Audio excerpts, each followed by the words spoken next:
നെടുമ്പാശ്ശേരിയിൽ യുവാവിനെ കാറിടിച്ച് കൊലപ്പെടുത്തിയ കേസിൽ CISF ഉദ്യോഗസ്ഥന് സസ്പെൻഷൻ. സംഭവം മുതിർന്ന CISF ഉദ്യോഗസ്ഥർ അന്വേഷിക്കും. വിനയരാജ് ചേരുന്ന വിവരങ്ങളുമായി. വിനയ, എങ്ങനെയാണ് ലഭിക്കുന്ന വിവരങ്ങൾ? യുവാവിനെ കാറിടിച്ച് കൊലപ്പെടുത്തിയ കേസിൽ ഇപ്പോൾ CISF ഉദ്യോഗസ്ഥന് സസ്പെൻഷൻ നൽകിയിരിക്കുകയാണ്. സംഭവം മുതിർന്ന CISF ഉദ്യോഗസ്ഥർ അന്വേഷിക്കുമെന്നാണ് മനസ്സിലാക്കുന്നത്. ഈ അന്വേഷണം നടത്തിയതിനു ശേഷം ലഭിക്കുന്ന റിപ്പോർട്ടിന്റെ അടിസ്ഥാനത്തിൽ തുടർ നടപടി സ്വീകരിക്കുമെന്നാണ് വ്യക്തമാക്കിയിരിക്കുന്നത്. ഇപ്പോൾ CISFന്റെ ഭാഗത്തു നിന്നും ഒരു നടപടി ഉണ്ടായിരിക്കുന്നത് എന്നത് തന്നെയാണ് ഏറ്റവും പ്രധാനപ്പെട്ട ഒരു കാര്യമെന്ന് പറയുന്നത്. ഇത് അന്വേഷിക്കുന്നതിന് വേണ്ടി, കേസ് അന്വേഷിക്കുന്നതിന് വേണ്ടി ഒരു മുതിർന്ന CISF ഉദ്യോഗസ്ഥനെയാണ് നിയോഗിച്ചിരിക്കുന്നത്. ഈ ഉദ്യോഗസ്ഥൻ ഈ കേസ് അന്വേഷിച്ച ശേഷം റിപ്പോർട്ട് സമർപ്പിക്കും.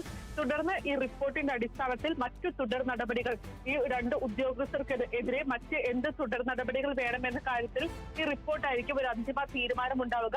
എത്രയും പെട്ടെന്ന് ഈ കേസ് അന്വേഷിച്ച് റിപ്പോർട്ട് സമർപ്പിക്കാനാണ് നിലവിൽ നിർദ്ദേശം നൽകിയിരിക്കുന്നത്.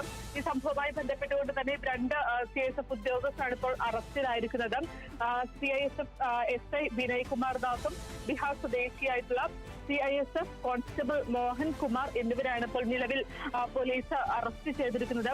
ഈ കേസുമായി ബന്ധപ്പെട്ട് ഇരുവരും ചേർന്നാണ് ഈ കൊലപ്പെടുത്തിയതെന്നാണ് പ്രധാനമായും പോലീസ് വ്യക്തമാക്കുന്ന. അങ്കമാലി സ്വദേശിയായിട്ടുള്ള ഐവിൻ ജിജോനെയാണ് ഇരുവരും ചേർന്ന് കൊലപ്പെടുത്തിയിട്ടുണ്ടായിരുന്നത്. ആദ്യം ഒരു വാഹനാപകടമാണ് ആയിരുന്നു എന്നാണ് ആദ്യം കരുതിയിരുന്നത്. പിന്നീടാണ് ഇതൊരു കൊലപാതകമാണെന്ന് കണ്ടെത്തിയിരിക്കുന്നത്. എന്തായാലും ഇപ്പോൾ ഇതിൽ ഒരു നടപടി ഉണ്ടായിരിക്കുകയാണ്. കാളിദാസ് രാജാണ് വിവരങ്ങൾ നൽകിയത്.